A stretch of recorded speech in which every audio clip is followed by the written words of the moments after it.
সময় ফকির মিসকিন আহে না, ওই রকমের ঘোরাঘুরি করতেছে। তাহলে এখন কি করুন?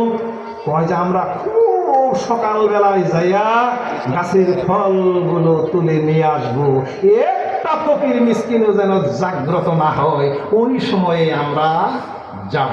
আল্লাহ পাক তাদের যাওয়ার আগে বাগানের মধ্যে তারা কি করলো, মানে আজকে মনে করেন আজকে সন্ধ্যার সময় দেখে আসছে, আজকে ঠিক আজকে আমরা রাত্রিতে শেষ রাত্রিতে 3টার দিকে ফসল আমরা কেটে নিয়ে আসবো।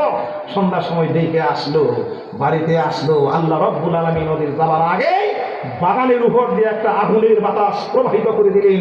ফাসবাহাত কাসসারিম, বাগানের ফলগুলো পুরো একদম বশীভূত হয়ে গেল। কথা কি বুঝে আসছে?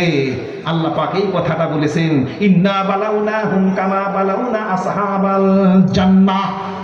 কুরআনুল কারীমের কথা, যে কথাটা আমি বললাম কোরআনের কথা, কোরআনের বাহিরে নয়। ফাসবাহাত কাসসারিম, বাগানের ফলগুলো সব পুড়ে ছারখার হয়ে গেল।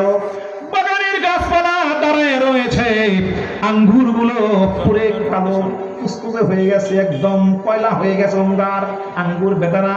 এরপরে আরো যত রকমের ফল, একটা ফল অক্ষত অবস্থায় নাই, সমস্ত ফলগুলো পুরো ছাই হয়ে গেছে। ওরা সন্ধ্যার সময় বের হচ্ছে।